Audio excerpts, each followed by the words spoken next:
내용은 반드시 속히 될 일이다.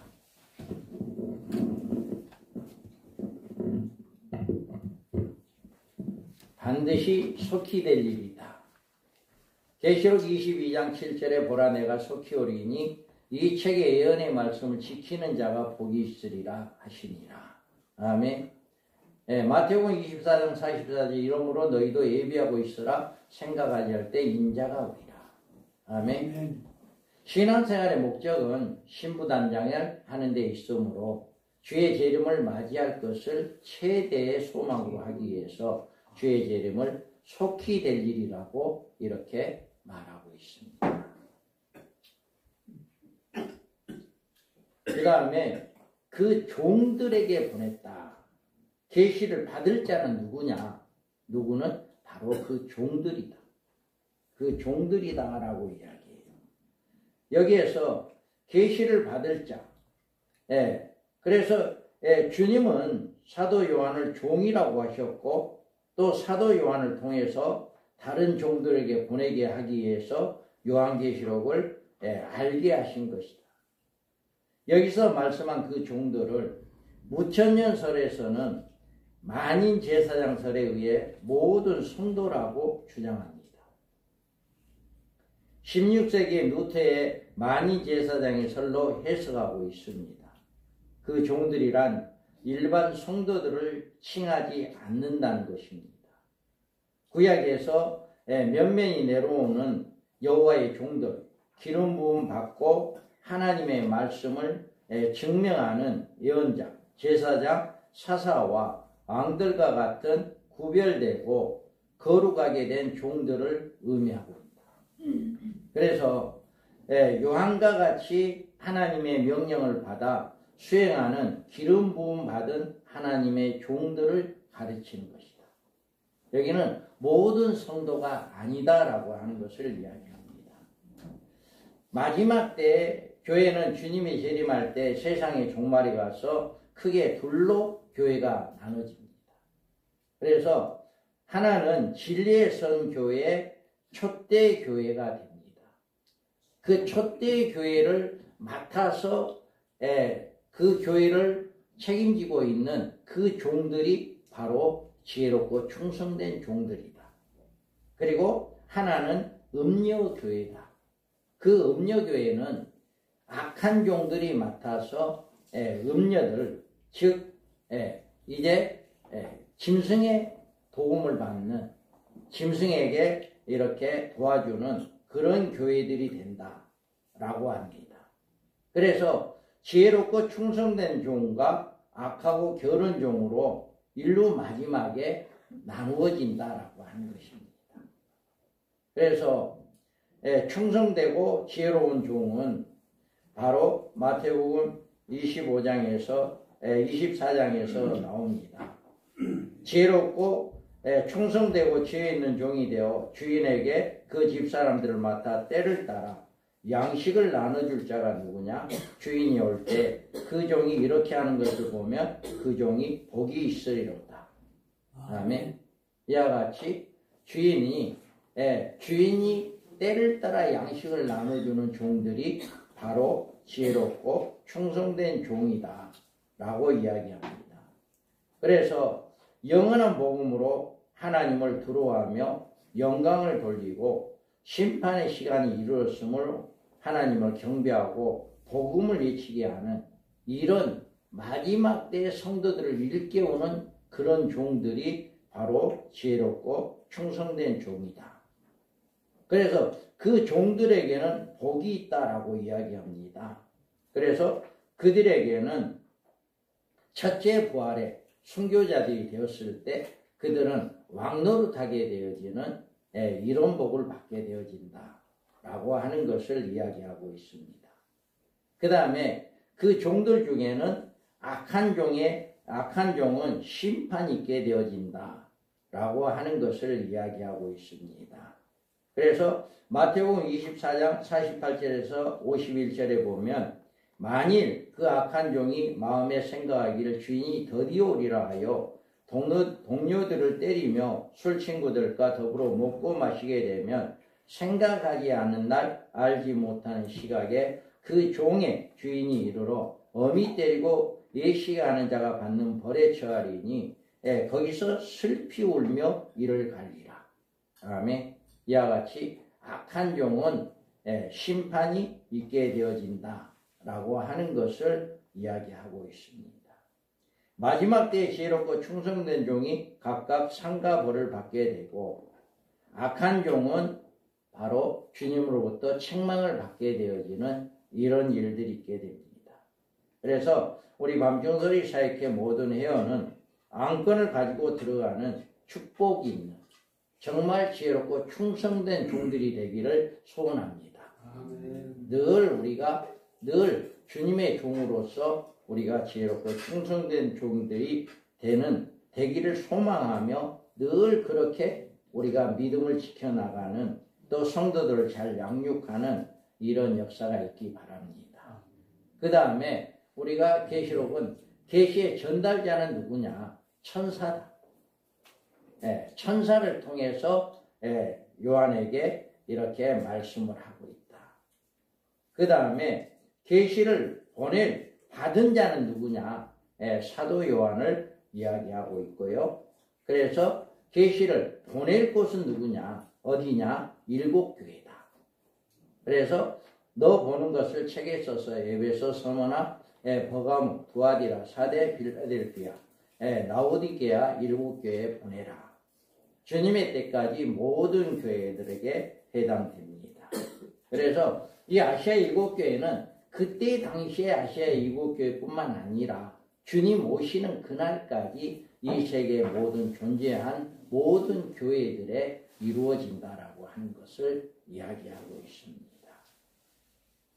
그 다음에 우리가 계시를 받는 여기에서 보면 계시를 잊고 지킬 자는 누구냐? 교회들이다. 교회들. 나 예수는 교회들을 위하여 내 사자를 보내어 이것들을 너희에게 증거하게 하였노라. 교회들, 즉 성도들이 이 말을 듣고 지킬 자들이다 라고 이야기합니다. 그래서 계시를 받는 곳이 어디였냐? 반모섬이다. 나 요한은 너희 형제요 예수의 한란과 나라와 참음에 동참하는 자라. 하나님의 말씀과 예수의 증거를 인하여 반모라는 섬에 있었더니, 아멘. 반모섬에서 이 계시를 받게 되었다라고 하는 것입니다. 그러면 요한계시록의 세 부분으로 나눌 수가 있습니다. 1대지에서는 내가 본 것입니다. 1장에서 계시의 서론과 계시자의 영광이 보여지고요. 4장에서는 심판과 총사령부, 하늘 보좌를 강경을 보여고, 5장에서는 두루마리의 인을 떼시는 어린 양이 등장되는 내가 본 것, 사도 요한이 본 것을 이야기하는 거고요. 2대지에서는 이제 있는 일입니다.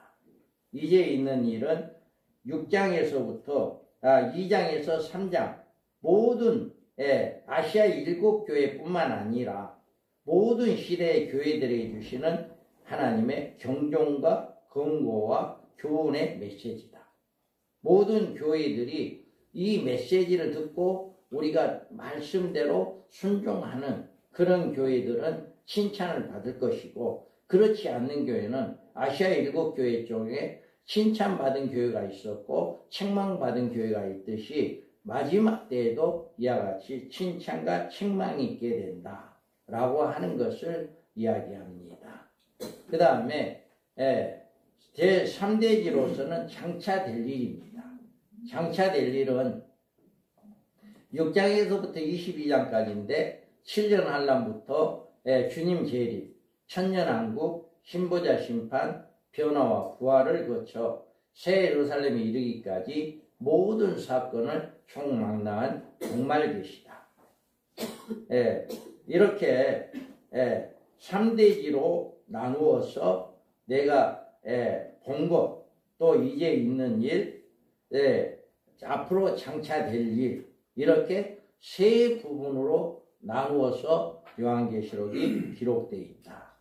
그러면 이 세 부분으로 이 성경 전체적으로 이렇게 살펴본다면 글씨가 좀 적은데 보입니까? 자, 계시록 서론이 나오죠. 교회 2장에서는 교회 시대가 나오고 3장 교회 시대입니다. 심판과 보좌가 나오고 심판과 심판주가 우리 어린 양이 등장합니다. 그 다음에 7년 한란 기간, 한일의 기간입니다. 그래서 6장에서는 7인의 개봉이 나오고 계시록의 총론입니다. 7장은 사명자의 인칭과 성도와 예비처가 나옵니다. 그리고 8장에서는 첫째와 넷째, 나팔, 짐승과 음녀가 등장하고 그 다음에 9장에서는 다섯째부터 여섯째 나팔, 첫째와 둘째가 9장에서 나옵니다. 그 다음에 10장에서는 두 증인의 부르심, 사명자의 소명이 이렇게 10장에서 나옵니다. 11장에 두 증인의 예언사역과 순교자의 말씀이 나옵니다. 12장에서는 초대교회와 한란날의 예비처가 나오고요. 13장은 적그리스도의 통치시대에 관한 말씀이 있고 14장에서는 사명자의 자격과 예언의 메시지가 있습니다. 그 다음에 15장에서 휴거 성도들의 모습이 있습니다. 16장에서 셋째하, 일곱 나팔, 일곱 대접 심판이 16장에 있게 됩니다. 17장에 음료와 짐승의 비밀이 있습니다. 18장에서 큰 성 바벨론의 예가가 18장에 나옵니다. 그래서 19장에 주의 재림과 아마겟돈 전쟁이 있고요. 그래서 첫째와 둘째와 셋째가 이어지고 공중의 휴거가 있게 됩니다. 천년왕국 후에 무궁세계가 실현되고 천년왕국의 신보자 심판이 20장에 있고 21장 새 예루살렘이고 요한계시록의 결론이 22장에서 결론이 지어진다. 그래서 1장과 4장, 5장은 내가 본 것, 그리고 2장과 3장은 이제 있는 일, 여기에서 6장에서 22장까지는 장차될 일, 이렇게 세 구분으로 이렇게 성경을 나누게 된다. 그러면 우리가 더 자세히 보면 1장 3절에 보면 이 예언의 말씀을 읽는 자와 듣는 자와 그 가운데 기록한 것을 지키는 자는 복이 있나니 때가 가까웁니다. 아멘. 아멘. 요한계시록은 하나님의 말씀이요 예수 그리스도께서 증거하신 예언의 말씀입니다. 그래서 요한계시록 1장 1절에 보면 예수 그리스도의 계시라 이는 하나님이 그에게 주사 반드시 속히 일어날 일들을 그 종들에게 보이시려고 그의 천사를 그 종 요한에게 보내어 알게 하신 것이라. 아멘. 이렇게 하나님의 말씀 또 예수 그리스도의 증거하신 것을 천사를 통해서 요한에게 알게 했다라고 이야기합니다. 그래서 믿고 지키는 자는 복이 있다라고 이야기합니다. 7교회 사자들이죠. 주님으로부터 양무리를 맡아 목회하는 모든 하나님의 종들을 이야기합니다. 그래서 이들은 하나님의 종들로 두 종류의 구분을 합니다.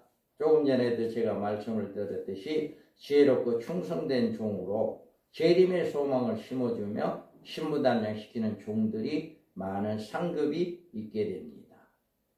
그래서 마태복음 24장 45절에 충성되고 지혜 있는 종이 되어 주인에게 그 집 사람을 들을 맡아서 때를 따라 양식을 나눠줄 자가 누구냐.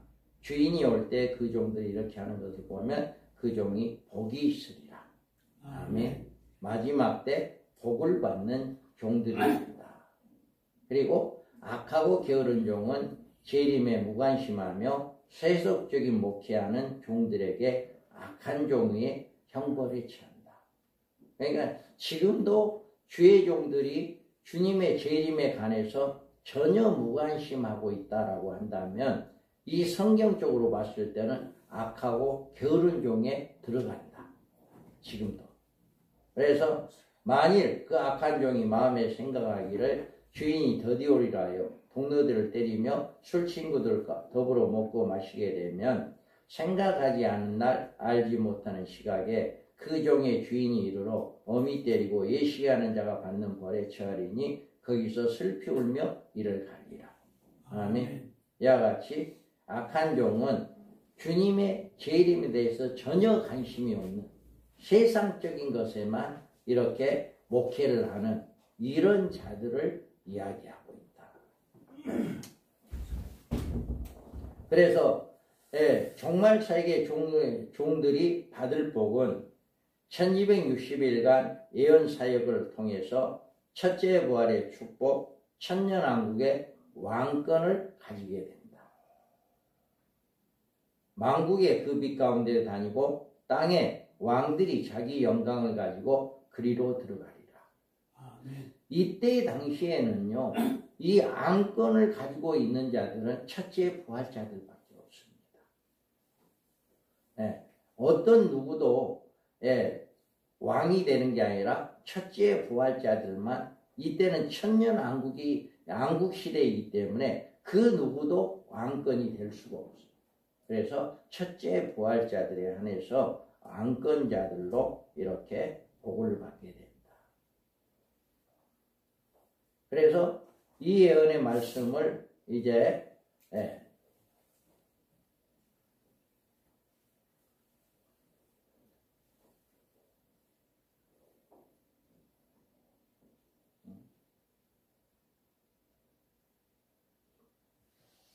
자, 두 번째로 듣고 지키는 자의 축복입니다.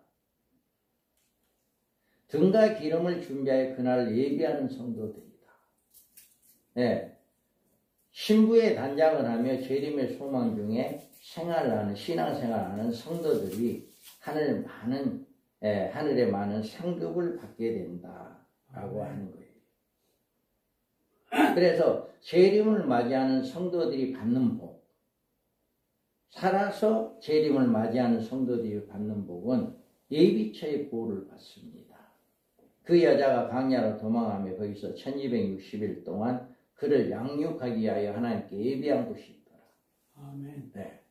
이것이 이런 복은 살아있는 사람들, 마지막 종말에 주님을 맞이하는 사람들에 한해서 이런 복을 받을 수가 있다. 그 여자가 큰 독수리의 두 날개를 받아 광야 자기 곳으로 날아가 거기서 그 뱀의 낯을 피하여 한때와 두때와 반때를 양육받는다. 아멘. 전 3년 반 동안에 천년에 이제 신부단장에서 첫째 알을 통과한 사람에 한해서 하나님께서 예비한 곳에 들어가서 예비처의 보호를 받게 되어지는 이런 복을 받습니다. 그리고 공중에 후거되어지는 이런 복을 받습니다. 주께서 오른과 천사장의 소리와 하나님의 나팔소리를 친히 하늘로부터 강림하시리니 그리스도 안에서 죽은 자들이 먼저 일어나고 그 후에 우리 살아남은 자들도 그들과 함께 구름 속으로 끌어올려 공중에서 주를 영접하게 하시리니 그리하여 우리가 항상 주와 함께 있으리라. 아멘. 여기 공중에서 끌어올려라고 이야기해요. 많은 분들이 이 말씀을 통해서 예수를 믿는 사람들, 예수를 믿고 죽은 모든 사람들이 부활해서 주님을 맞이하고 그동안에 살아있는 사람들은 변화되어서 공중에서 주를 맞이한다. 이렇게 이야기를 하고 있습니다. 그런데 여기에서는 어디에도 공중에 끌어올려 공중에서 주를 영접한다 라고 되어 있기 때문에 변화된다는 이야기가 없습니다. 그리고 죽은 자들이 먼저 일어난다 하는 것은 첫째 부활자들을 의미하는 것이고 전체 모든 예수를 믿고 죽은 모든 성도들이 부활하는 것을 이야기한 게 아니다 라고 하는 것을 여기서 말하고 있습니다. 그 다음에 공중에 휴거되고 난 다음에 천년왕국 용을 잡으니 곧 에빼며 마귀요 사탄이라 잡아서 1000년 동안 결박하여 무적경에 던져넣어 잠그고 그의 임봉하여 1000년이 차도록 다시는 만국을 묘하지 못하게 하였다. 아멘. 그래서 완전히 무적경을 이제 마귀 에뱀용을 잠그고 난 다음에 천년왕국 무죄 상태, 즉 에덴 동산에 마귀가 오기 직전에 무죄 상태에 그 상태로 천년왕국을 만들어서 거기에서 이렇게 천년왕국 생활을 하게 하는 이런 복을 받게 한다. 그러니까 지금 우리가 살고 있는 이 시점이 굉장히 복 있는 시점입니다. 이 앞에 우리가 예수 믿다가 죽은 분들은 이런 복을 받을 수가 없죠. 그러니까 살아있는 사람이 한해 주님이 오실 때까지 살아있는 사람들이 한해서 재림을 맞이하는 성도들이 한해서 이런 복이 기다리고 있다. 이것을 말씀하고 있습니다. 그래서 천년왕국 보라 내가 새하늘과 새 땅에 창조하나니 이전 것은 기억되거나 마음에 생각나지 아니할 것이라. 너희는 내가 창조하는 것으로 말미암아 영원히 기뻐하며 즐거워할지니라. 아멘. 천년왕국에 이루어지는 천년 동안 살아간다라고 하는 이런 축복이 기다리고 있다라고 합니다. 그 다음에 우리가 그때 시각장애인이 눈을 밝을 것이며 못 듣는 사람이 귀가 열릴 것이며 그때 저는 자는 사슴같이 뛸 것이고 말 못하는 자는 혀는 노래하리니 이는 강야에서 물이 솟겠고 사막에서 시내가 흐를 것입니다. 아멘. 이 천년왕국의 생활을 여기에서 잘 이야기해 주고 있습니다. 그리고 재림을 맞이하는 성도들이 받는 복은 새 예루살렘에 입성한다. 사람들이 만국의 영광과 존귀를 가지고 그리로 들어가겠고 무엇이든지 속된 것이나 가증한 일 또는 거짓말하는 자는 결코 그리로 들어가지 못하되 오직 어린 양의 생명책에 기록된 자들만 들어가리라. 아멘.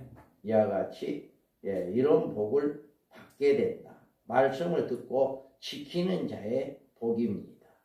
그래서 나는 알파와 오메가의 처음과 마지막이라 내가 생명수의 샘물을 목마른 자의 값없이 주리니 이기는 자는 이것들을 상속을 받으리라. 나는 그의 하나님 되고 그는 내 아들이 되리라. 아멘. 이와 같이 새 예루살렘에 입성해서 이기는 자는 이것들을 상속을 받으리라. 나는 그의 하나님 되고 그는 내 아들이 되리라. 아멘. 이와 같이 우리가 이런 복을 받게 된다.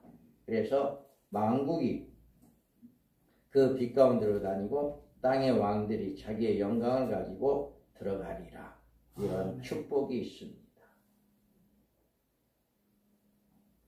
자, 새 예루살렘에 있어서 에베소서 1장 3절에서 6절 한번 읽어봅니다. 찬송하리로다. 하나님 곧 우리 주 예수 그리스도의 아버지께서 그리스도 안에서 하늘에 속한 모든 신령한 복을 우리에게 주시되 곧 창세 전에 그리스도 안에서 우리를 택하사 우리로 사랑 안에서 그 앞에 거룩하고 흠이 없게 하시려고 그 기쁘신 뜻대로 우리를 예정하사 예수 그리스도로 말미암아 자기의 아들들이 되게 하셨으니 이는 그가 사랑하시는 자 안에서 우리에게 거저주시는 바 그의 은혜의 영광을 찬송하게 하려는 것이라. 아멘.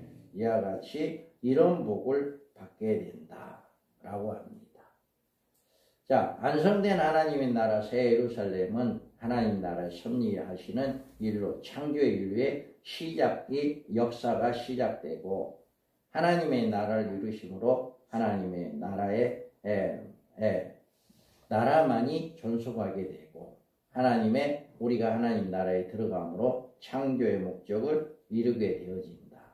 그래서 완성된 하나님 나라 새 예루살렘에 들어가기 위해서 아멘 주 예수 오시옵소서 할렐루야 소망하며 모두가 되기를 주님의 이름으로 축원합니다. 아멘. 자, 그 다음에 우리가 여기에서 보면 때가 가까웁니다 라고 이야기합니다. 여기에서 때라고 하는 것은 요한계시록의 그 성취될 때가 가깝다고 하는 사실을 요한계시록의 전문에 걸쳐서 매우 이렇게 강조하고 있습니다.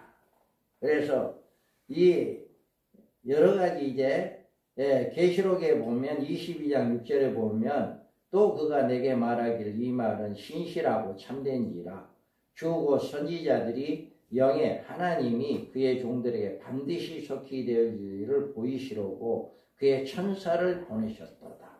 그다음에 반드시 속히 될 일을 보이기 위해서 그의 천사를 보냈다라고 이야기해요. 또 내게 말하되 이 두루마리 예언의 말씀을 민봉하지 말라. 때가 가까웁니다. 이렇게 때가 가깝다라고 이야기해요. 그래서 이것들을 증거하시니가 이르시되 내가 진실로 속히오리라 하는 것은 아멘 주 예수의 오시옵소서. 아멘. 이 모든 말씀을 미루어 볼 때 때가 가깝다고 하는 말씀은 주의 재림의 시기에 의미하는 것으로 만약 요한계시록이 과거에 이루어질 계시거나 신약 시대 전체의 무대로 주신 것이라면 큰 의미가 줄 수가 없다. 그래서 요한계시록은 주의 재림의 시기를 계산하라고 주신 책이 아니다.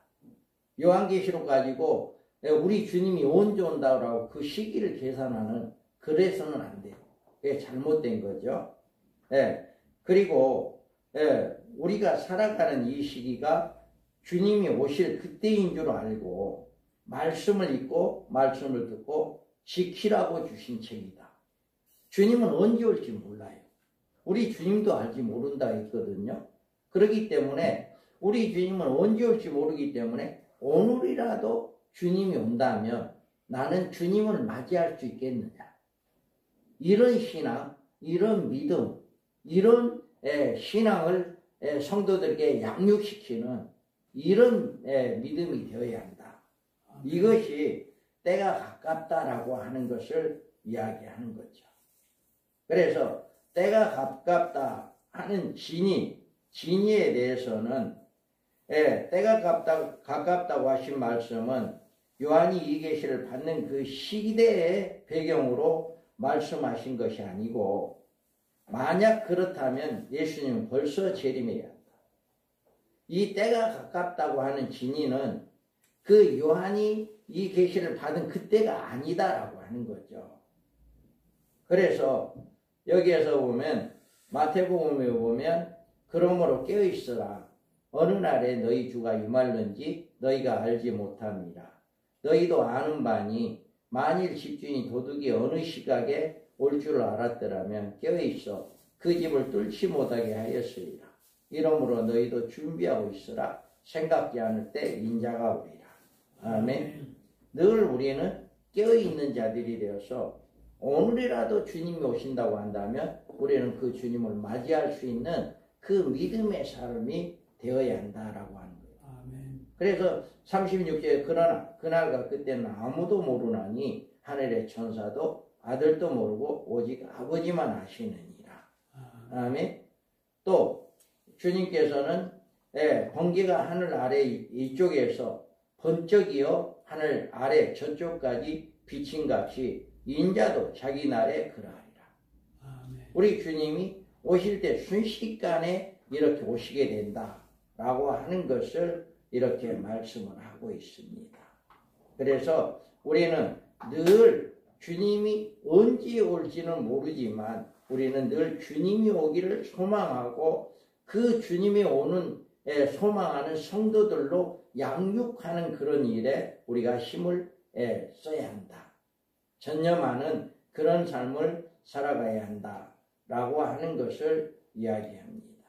그래서 때가 가깝다는 말씀은 이 계시를 바른 후로부터 재림이 실현될 시기에 이르기까지 어느 시기에나 해당하는 말씀이다.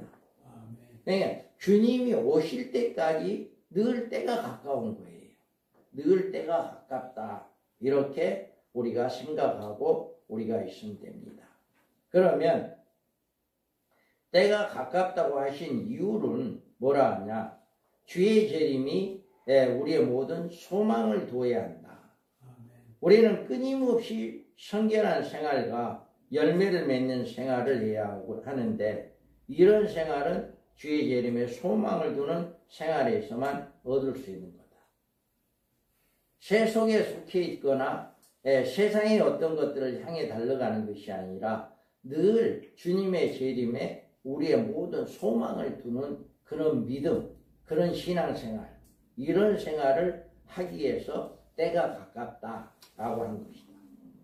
그리스도인들은 그 날이 임하기를 간절히 사모하는 믿음을 가지고 그 생애를 살아가야 한다. 주의 재림의 날은 모든 소망을 이루는 날이므로 성도들은 세상에 있는 것들을 바라보지 않고 항상 깨어 기도하는 생활을 하는 것이다. 이 세상에 있는 것들은 우리가 이 살아가는 데 필요한 것뿐이지 영원한 것이 아니잖아요. 그래서 우리 주님이 오므로 말미암아 우리의 모든 것은 이 세상에서는 끝나게 된다. 그래서 우리는 늘 간절한 마음으로 간절한 사모하는 믿음을 가지고 우리의 생애를 늘 우리의 표대가 주님의 재림을 표대로 삼고 그 주님을 소망하는 그런 신앙생활, 그런 믿음이 되어야 한다라고 하는 거죠. 그러나 오늘날 많은 그리스도인들이 더디오리라고 생각하면서 주의 재림에 마음을 두지 않고 세상 일에 전념하고 분주합니다.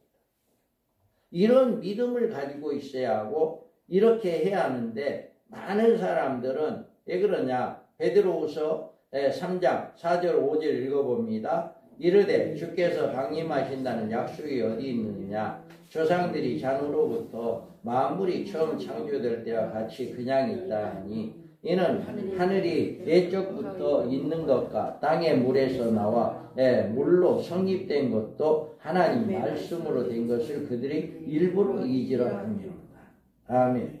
이와 같이 그들은 하나님의 종들 가운데서도 주인이 더디오리라고 하면서 양무리들에게 더불어 먹고 마시는 그런 생활을 하는 이런 경우가 많이 있다는 거죠. 그래서 이런 것들을 막기 위해서 이렇게 주님이 때가 가깝다라고 하는 이런 말씀을 해놨는데도 이렇게 전혀 이 말씀에 상관하지 않는 우리가 마태복음 24장에서도 만일 그 악한 종이 마음에 생각하기를 주인이 더디오리라고 하여 동무들을 때리며 술 친구들과 더불어 먹고 마시게 되면 생각하지 않은 날 알지 못하는 시간에 그 종의 주인이 이르러 엄히 때리고 예식하는 자가 받는 벌에 처하리니 거기서 슬피 울며 이를 갈리라. 아멘. 이렇게 악한 종에 있어서는 반드시 하나님의 심판이 있게 되어진다 라고 하는 것입니다.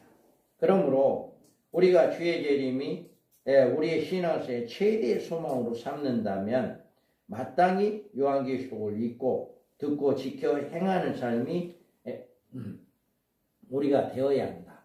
그래서 이 계시록을 읽고 이 계시록을 내용을 알아야만이 우리가 이런 믿음을 가질 수가 있고 주님의 재림을 소망할 수 있고 늘 그런 믿음으로 살아갈 수 있게 된다라고 하는 것을 이야기하고 있습니다. 그래서 우리가 말씀을 읽고 말씀을 듣고 말씀을 지키는 자가 복이 있다.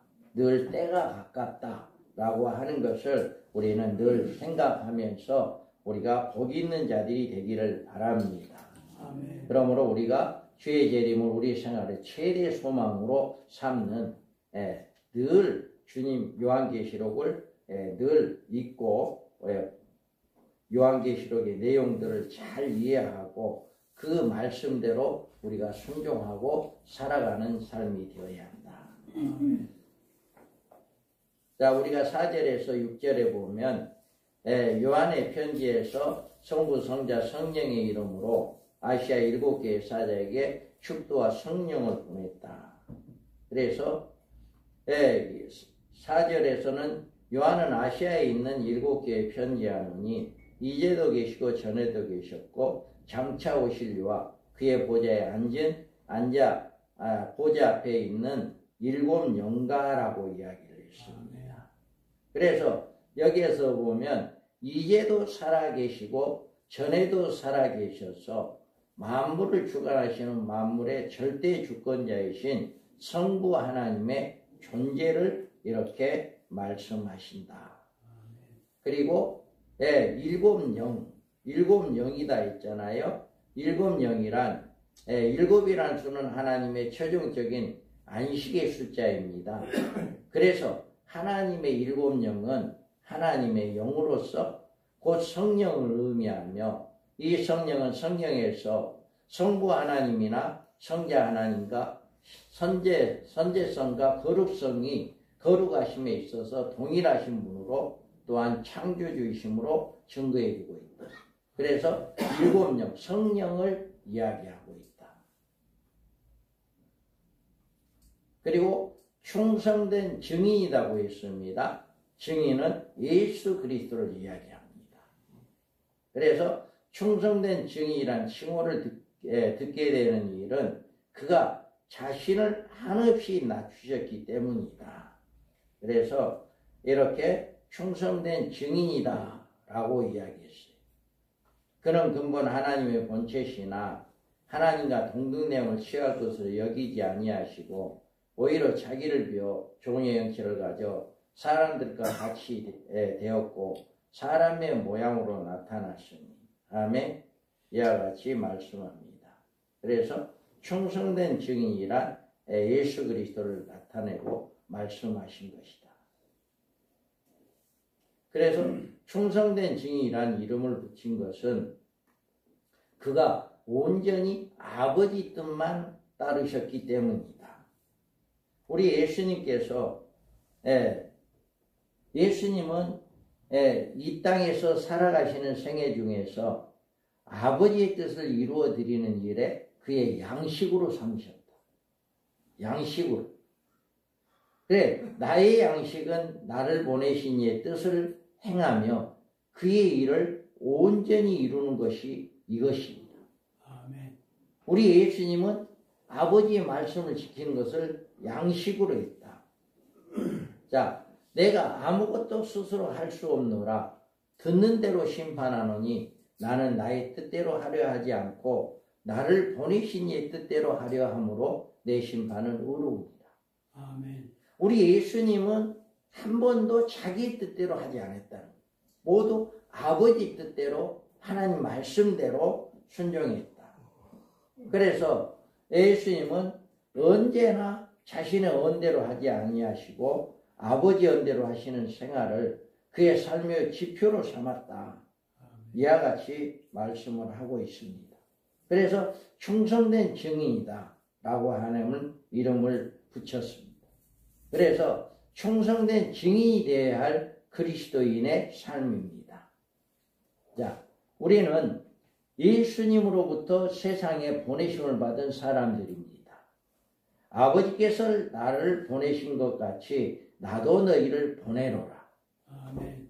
우리는 늘 예수님으로부터 우리가 세상에 보냄을 받은 그래서 그러므로 우리는 우리를 보내신 분 예수 그리스도를 위한 증인들이기 때문에 그분의 인정을 받으려면 충성된 증인이 되어야 하는 것이다.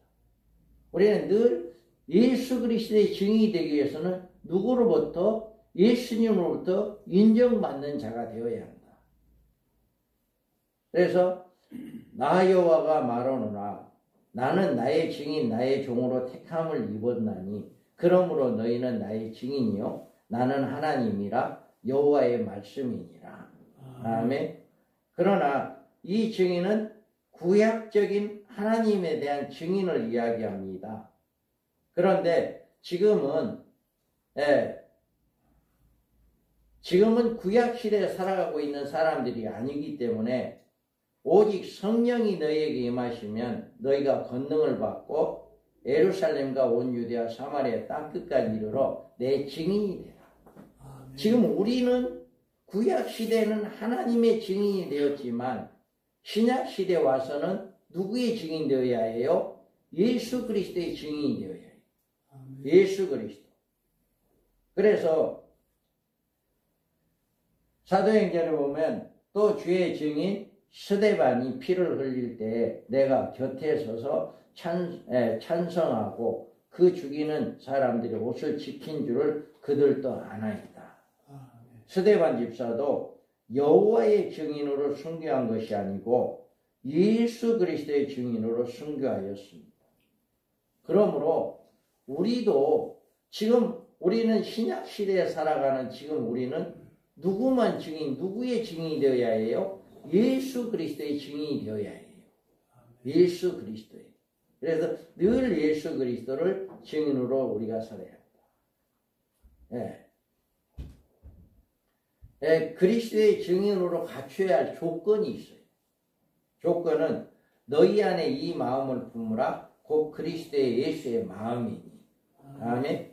우리는 늘 예수님께서 성경을 통해 우리에게 가르쳐준 늘 그 마음을 가지고 그 말씀에 따라가는 그런 삶이 되어야 합니다.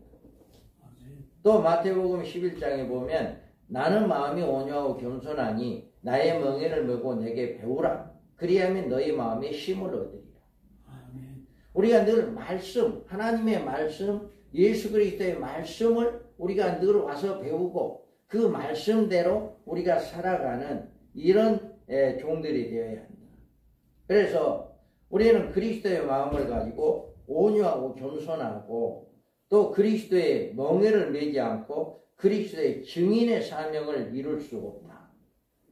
우리는 그분이 받는 고난을 받음이 없이 그의 증인이 될 자격을 가질 수가 없는 것이다. 우리 이걸 명심해야 해요. 늘 우리는 그냥 잘 되는 것만 원하는 게 아니라 주님이 십자가에 죽기까지 그렇게 고통을 받은 것처럼 우리도 그 주님의 고난에 동참하는 그런 믿음이 되어야 한다라고 하는 것을 이야기합니다. 자, 나로 말미암아 너희를 욕하고 박해하고 거짓으로 너희를 거슬러 모든 악한 말을 할 때에는 너희에게 복이 있나니 기뻐하고 즐거워하라. 하늘에서 너희의 상이 큼이라. 아멘. 이거 믿으세요? 이 말씀 믿으셔야 해요. 주님을 위해서 우리가 고통받고 핍박받고 억압당하고 이러는 것은 하늘에 상이 있다라고 하는 것. 이것을 기쁨으로 우리가 여겨야 합니다. 이기는 그에게는 내가 내 보좌에 함께 앉게 하여 주기를 내가 이기고 아버지의 보좌에 함께 앉는 것과 같이 하리라. 아멘. 이와 같이 분명하게 약속을 하고 있습니다. 그래서 주님을 위해서 우리는 고통받는 것, 주님을 위해서 핍박받고 박해받는 것 거절하지 않는, 우리는 아멘하며 그거를 받을 수 있는 그런 믿음이 되어야 한다. 그래서 예수님은 그의 증인들을 받을 영광의 고난에 대해서 상급이 있다라고 이렇게 말씀을 하고 있습니다. 그래서 이 예언의 말씀을 읽는 자와 듣는 자와 그 가운데 기록한 것을 지키는 자들이 복이 있나니 때가 가까웁니다. 이 말씀을 읽고 듣고 지키는 자만이 복이 있다라고 이야기합니다.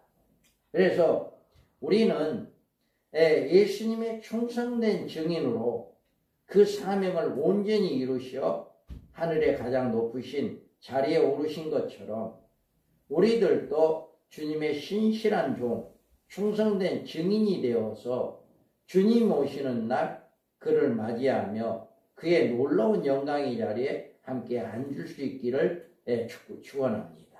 아멘. 바로 이와 같이 우리의 이 여러분들이 계시록을 계속해서 듣고 계시록을 계속 말씀을 읽고 지키는 이런 자들에게는 이런 축복이 있다라고 하는 것을 이야기합니다. 그래서 우리는 늘 예수 그리스도의 증인이 되어지는 이런 조건을 갖추는 여러분이 되어서 늘 우리가 증인으로 우리가 살아가는 이런 믿음의 삶이 되기를 바랍니다. 아멘. 그 다음에 우리가 7절을 보겠습니다. 7절에 보면 볼지어다 그가 구름을 타고 오시리라. 각 사람이 눈에 그들을 보겠고 그를 찌른 자들도 볼 것이요 땅에 있는 모든 족속이 그로 말미암아 애고가리니 그러하리라. 아멘. 아멘. 여기에서 이 말씀은 주님의 재림의 말씀입니다. 요한계시록은 주제는 주의 재림입니다. 주님의 재림. 요한계시록은 주님의 재림을 다루는 성경입니다. 다니엘서 9장에서 나오는 70일의 사건 중에 마지막 한 일의 사건을 계시한 것이 바로 요한계시록이다. 그래서 우리는 요한계시록의 해석 범위를 인류 종말에 있을 한 일의 기간에 국한해야 한다. 요한계시록은 만약 그 범위를 넘으면 요한계시록은 종말론적 해석이 되지 않고 상징적 해석이 되어버립니다. 그러니까 요한계시록은 반드시 앞으로 되어질 한 일의 언약에 되어질 일들이다라고 해야지 그것이 이미 교회 시대에 이루어질 일들이다. 또 아니면 이제 그 앞에 예수님이 오시고 난 다음에 이루어지는 초대교회에 이루어진 일들이다. 이렇게 생각하고 과거에 이루어진 일이다. 이렇게 생각해서는 안 된다라고 하는 것을 이야기합니다. 그래서 요한은 성삼위의 이름으로 각 교회에 은혜와 평강을 기원한 후에 우리가 사모하고 고대하는 주 재림의 모습을 확실하게 보여주므로 주님의 신부가 될 자들에게 기쁨과 소망을 주고 주님을 떠난 우리에게서는 큰 심판의 경종을 주고 있는 것이다. 그래서 이 요한계시록을 통해서 이런 것들을 우리가 알 수가 있다라고 하는 것을 우리가 볼 수가 있습니다. 그러면 구름을 타고 오신다라고 이야기해요. 여기에서 보면 구름을 타고 오신다라고 하는데 사도 요한은 주의 재림에 대해서 볼지어다 구름을 타고 오시리라 말씀하고 있습니다. 여기서 볼지어다 말은 그때 볼 수 있는 것이란 뜻으로 이 땅의 모든 인류들은 주의 재림에 관심이 있건 없건 그가 오시는 그날에 예수님의 구름을 타고 오시는 것을 볼 수 있는 것이라고 하는 것을 말씀하고 있습니다. 아멘. 이르되 갈릴리 사람들아 어찌하여서 하늘을 쳐다보느냐 너희 가운데서 하늘에 올려지신 이 예수는 하늘로 가심을 본 그대로 오시리라. 아멘. 주님이 올라간 그대로 올라간 것을 보고 있던 분이 그대로 오는 이런 일이 있게 된 것처럼 반드시 보는 사람이 있을 것이다 라고 하는 것입니다. 그래서 예수님은 하늘에 구름을 타고 오신다 라고 이야기합니다. 그래서 여기에서 구름을 타고 오신다 라고 하는데 예수님께서 이르시되 내가 말하였느니라. 그러나 내가 너희에게 이르노니 이후에 인자가 권능의 우편에 앉아있는 것과 하늘 구름을 타고 오는 것을 너희가 보리라 하시니. 아멘. 이와 같이 우리 주님께서 구름을 타고 오신다 라고 이야기합니다. 또 내가 또 밤 이상 중에 보았는데 인자 같은 이가 하늘 구름을 타고 와서 예적부터 항상 계신 자에게 나와 그 앞에 인도되매. 아멘. 주님이 타고 오시는 구름은 지금 우리가 보고 있는 이런 구름을 이야기하는 게 아닙니다. 이런 구름을 이야기하는 게 아니라 주님이 태우고 하늘에서 내려올 구름을 영광의 주님을 타고 오는 구름은 다르다라고 하는 거예요. 그런데 그것을 다니엘에서 이렇게 이야기하는데 인자 같은 이가 하늘 구름을 타고 오는 것을 보았다라고 이야기하고 있잖아요. 그래서 하늘의 구름이란 하나님의 인자하심과 밀접한 관계를 표현한 것이다. 여기서 구름을 타고 온다라고 하는 것은 하나님의 임재를 의미하는 것이다 라고 하는 것을 우리가 볼 수가 있습니다. 그래서 성소시장 안에 벗기에 의해 성소석 앞에 아무 때나 들어오지 말라. 그리하여 죽지 않도록 하라. 이는 내가 구름 가운데 속히 속죄소 위에 나타납니다. 그러니까 우리 하나님의 임재하심, 나타나심, 구름 가운데 임재하심, 속죄 가운데 임재하심. 그래서 하나님의 임재하심을 이렇게 나타나는. 그래서 구름이 해막을 덮이고 여호와의 영광이 성막에 충만하매 이렇게 말씀을 하고 있습니다.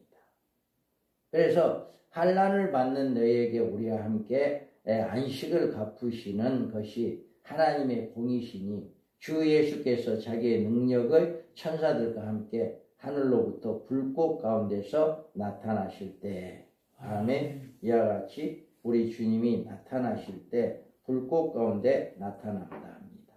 그래서 번개가 동편에서 나서 서편까지 번쩍임 같이 인자의 맘도 이러하리라. 아멘. 이와 같은 표현은 모두 주님의 재림시에 있을 그의 영광을 나타내 주는 것으로 심판주의 어미하신 모습과 하나님의 영광으로 오심으로 그가 곧 하늘의 구름을 타고 오시리라 라고 이렇게 말씀을 하고 있다. 그래서 주님이 재림할 때는 구름을 타고 모든 사람들이 볼 수 있도록 알 수 있도록 주님이 재림하신다. 그 다음에 우리가 여기에서 보면 각 사람이 눈이 그를 보겠고 이야기합니다. 각 사람이 눈이라고 말한 표현은 모든 인류가 당할 환난과 고통을 의미해 주는 말로 실제로 모든 사람의 눈이 주의 재림을 바라볼 수 있다는 뜻이 아니다. 그래서 주님이 재림할 때 모든 사람이 볼 수 있다라고 하는 것, 전체 모든 사람이 볼 수 있다라고 이야기한 것이 아니다. 그러나 실제로 그들의 눈으로 직접 재림하시는 주님의 모습을 바라볼 수 있는 사람들도 있다. 그때가 되면 실제적으로 볼 수 있는 사람들도 있다라고 하는 거예요. 그래서 그들은 다른 사람이 아닌 바로 육적 이스라엘의 남은 자들이다. 이렇게 이야기합니다. 자, 내가 다윗과 예루살렘 주민에게 은총과 강구하는 심령을 부어주리니 그들이 찌른 바 그를 바라보겠고 유대인들의 남은 자들은 이렇게 볼 수 있다라고 하는 것을 이야기해요. 그래서 예수님의 재림도 비밀이 아니고 성경에도 분명히 계시되어 있다. 주님의 재림은 반드시 볼 수 있는 사람이 있게 된다라고 하는 것을. 그래서 그날에 그의 발에 예루살렘 앞 곧 동쪽 감난산에 서실 것이요. 이렇게 주님이 이곳에 온다. 이것은 마치 예수님께 탄생하실 곳에 대해서 베들레헴이라고 예언하고 되어 있는 것과 같다. 그러므로 예수님이 오실 때는 영광의 구름을 타고 오실 것을 육적 이스라엘 주 재림을 소망하는 사람들이 보게 된다. 반드시 이렇게 보게 된다라고 하는 각 사람의 눈에 그를 보겠고 라고 이렇게 보고 이야기해요. 그 다음에 여기에서 보면 그를 찌른 자들도 볼 것이요 라고 이야기했어요. 이들은 이스라엘의 남은 자들을 이야기합니다. 이스라엘은 인류 종말에 그 남은 자들의 구원이 약속되어 있다. 이스라엘 전체가 구원받는 것이 아니라 정말 한 일의 언약이 이루어지고 짐승이 거짓 선지자이들 짐승이 적그리스도가 예수님이 아니다라고 하는 것을 알고 그때부터 후 3년만부터 그를 따르지 아니하는 그 남은 자들. 내가 다윗의 집과 예루살렘 거민의 은총과 강구하는 심령을 부어주리니 그들이 그 찌린 바 그를 바라보고 그를 위하여 애통하기를 독자를 위하여 애통하듯 하며 그를 위하여 통곡하기를 장자를 위하여 통곡하듯 하리라. 아멘. 이와 같이 그들이 주님을 보게 될 때 통곡하게 되어지는 이걸 이야기합니다. 그러므로 너희는 선지자 다니엘이 말한 바 멸망이 가져간 것이 거룩한 것을 선 것을 보거든 있는 자는 깨달을진저 그때 유대에 있는 자들이 산으로 도망할지어다. 아멘. 이렇게 멸망에 가증한 것, 거룩한 것을 선 것, 즉 짐승, 적그리스도가 예루살렘 성전에 들어서는 것, 이것을 보거든 이야기하는 것입니다. 이처럼 유대인들의 남은 자들만이 예수님의 재림의 장소인 산으로 도망하게 되는데 그곳에서 그를 찌른 바 그리스도를 바라보고 회개하게 된다라고 하는 것을 이야기하고 있습니다. 자, 모든 족속이 애곡하리니라고 이야기해요. 여기에서 애곡할 무리들이 누구냐라고 하는 거예요. 땅의 임금들과 왕족들과 장군들과 부자들과 강한 자들과 모든 종과 자유인과 굴과 산들의 바위 틈에 숨어 이렇게 그 당시에 모든 인류 마지막에 이르러서 심판의 대상자들에게 적그리스도를 통해서 짐승의 표, 육림표를 받게 한다. 그래서 만일 누구든지 그 짐승과 그의 우상에 경배하고 이마에나 손에 표를 받으면 그도 하나님의 진노의 포도주를 마시리니 그 진노의 잔에 섞인 것이 없이 부은 포도주라 거룩한 천사들 앞과 어린 양 앞에서 불과 유황으로 고난을 받으리라. 아멘. 이와 같이 우상을 경배하고 짐승을 섬기는 자들은 심판을 받게 되어지는 말씀을 하고 있습니다. 그래서 누구든지 생명책에 기록되지 못한 자는 불못에 던져지더라. 아멘. 이들은 하나님의 구원 계획에 전혀 없는 불택자들임을 밝혀주고 있습니다. 그래서 요한은 7절에서 주의 재림의 확실성을 분명히 밝혀주셨습니다. 지금 우리가 살아가고 있는 이 세대는 종말에 관한 예언의 징조가 거의 모두 성취되어 가고 있는 그런 시점입니다. 이것도 여러분이 잘 이해를 해야 해요. 성취됐다 해버리면 안 됩니다. 되어가고 있다. 되어가고 있는 중이다. 이 시점에서 지금 우리가 살아가고 있는 것인데 지금 자다가 깰 때요. 깨어있어 기도할 때다. 마지막 쓰임받는 하나님의 종들이 되기 위해서 온 힘과 정성을 다하여 맡겨진 사명을 잘 감당하기를 소망합니다. 아멘. 바로 이와 같이 우리에게 이 맡겨진 소명이 뭔가 여러분 각자에게 맡겨진 그 소명을 잘 감당하는 그런 믿음의 삶이 되어야 한다라고 하는 것을 이야기합니다. 그 다음에 우리가 9절에 보면 나 요한은 너희 형제요 예수의 한란과 나라와 참음에 동참하는 자라. 하나님의 말씀과 예수를 증언하였으므로 말미암아 반모라는 섬에 있었더니. 아멘. 이렇게 말씀합니다. 그래서 여기에서 나 요한은 너희 형제요 라고 이야기해요. 그래서 여기에서 보면 요한의 형제들은 요한이 형제라고 지칭한 대상은 요한의 편지를 읽고 듣고 지킨 모든 교회들의 성도들을 가리킨다. 요한이 형제들이다 라고 이야기한 것은 모든 교회 성도들을 이야기한다. 에베소서에 보면 또 만물을 그의 발 아래에서 복종하게 하시고 그를 만물 위에 교회의 머리로 삼으셨느니라. 또 우리 많은 사람들이 그리스도 안에서 한 몸이 되어 서로 지체가 되었느니라. 아멘. 이와 같이 또 고린도전서에 보면 너희 그리스도의 몸이니 지체의 각 부분이다. 이렇게 이야기를 하고 있어요.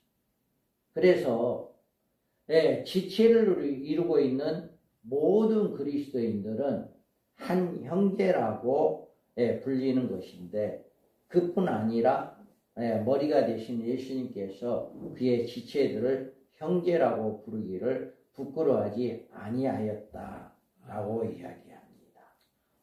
그래서 너희가 여기 내 형제 중에 지극히 작은 자 하나에게 한 것이 곧 내게 한 것이다.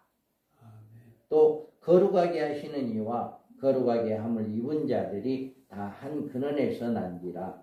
그러므로 형제라 부르시기를 부끄러워하지 아니하시고 늘 이렇게 예수 그리스도를 믿는 모든 성도들을 형제다라고 이야기합니다. 옛날에는 이런 일들이 많이 있었어요. 그런데 전혀 이제 타지에 가서도 나 예수 믿어요 그러면 굉장히 반겨하고 좋아하는 그런 옛날에 그랬는데 점점 그런 것들이 사라지는 사랑이 식어지는 이런 것을 느낄 수가 있습니다. 그래 나 요한은 이제 요한의 형제들의 자격에 대해서 이렇게 이야기합니다. 요한은 종말 계시를 받고 아시아 7개의 편지를 보내면서 예수의 환난과 나라와 참음에 동참하는 자라야 요한의 참 형제가 된다라고 하는 것을 이렇게 말하고 있습니다. 그래서 예수의 환난에 동참하는 자, 이들은 그리스도인의 참 축복은 그리스도의 고난에 동참하여 그리스도와 함께 고난을 받는 짐을 지는 일이다. 우리는 늘 주님의 고난을 나는 안 받아야지 그렇게 한다면 정말 우리는 요한의 형제가 될 수가 없다. 주님의 고난을 나는 기꺼이 달게 받을 수 있는 그런 마음을 가져야 한다라고 하는 것입니다. 그리고 자녀이면 또한 상속자 곧 하나님의 상속자요 그리스도와 함께한 상속자니 우리가 그와 함께 영광을 받기 위하여 고난도 함께 받아야 할 것이다. 아멘. 이와 같이 우리는 주님과 함께 고난의 잔을 마시기를 싫어하는 그리스도인들은 주님과 함께 영광 받을 자격이 없는 사람들이다. 우리는 진실한 믿음을 가지고 그리스도와 함께 영원히 누릴 축복을 믿음으로 바라보고 고난의 짐을 함께 지는 삶이 되어야 한다. 이게 늘 우리가 주님의 고난에 동참하는 그런 자들만이 요한이 이야기하는 너희는 나 요한은 너희의 형제요 라고 하는 이런 믿음이 될 수 있다 라고 합니다. 그 다음에 하나님 나라, 하나님 나라에 동참하는 자, 하나님 나라에 동참하는 자를 이야기해요. 그래서 하나님의 교회는 곧 하나님의 나라인데 우리는 한 사람 한 사람이 제각기 하나님의 나라를 이루어 나가야 한다. 그래서 하나님의 나라는 먹는 것과 마시는 것이 아니오 오직 성령 안에 있는 의와 평강과 희락이라. 이로써 그리스도를 섬기는 자는 하나님을 기쁘시게 하며 사람에게도 칭찬을 받느니라. 다음에 우리의 생활이 세상 것으로 채워지는 것이 아니라 의로움을 찾고 평강을 찾으며 희락을 찾는 생활이야말로 요한의 형제 반열에 들어갈 그리스도인들이 될 것이다 라고 하는 것을 이야기하고 있습니다. 그 다음에 우리가 보면 예수님의 참음에 동참하는 자다. 그래서 너희는 너희에게 인내가 필요하면 너희가 하나님의 뜻을 행한 후에 약속하신 것을 받기 위함이다. 인내가 없는 생활은 그리스도 안에서 언제나 패배적인 생활을 가져오는 것입니다. 그래서 인내가 없는 사람들은 언제인가는 조금만 더 기다릴 수 있었다면 그 일이 이루어졌을 것이다 하면서 아쉬워하고 후회할 날이 오게 된다라고 하는 것입니다. 그래서 종말에는 요한의 형제된 그리스도인들만이 셈 앞으로 단장한 신부의 자격을 가지고 신랑을 맞이할 수가 있게 된다라고 합니다. 내가 이같이 미지근하여 뜨겁지도 아니하고 차지도 아니하니 내 입에서 너를 토하여 버리리라. 우리는 늘 주님을 소망하며 그 마음을 가지고 열심을 가지고 우리가 늘 신부의 자격을 갖춰야 하는데 우리는 예언의 말씀을 읽고 듣고 지키는 자들이 되어서 요한의 참 형제가 되어 다시 오시는 주님을 영접할 수 있는 하나님의 종들이 되기를 소망합니다.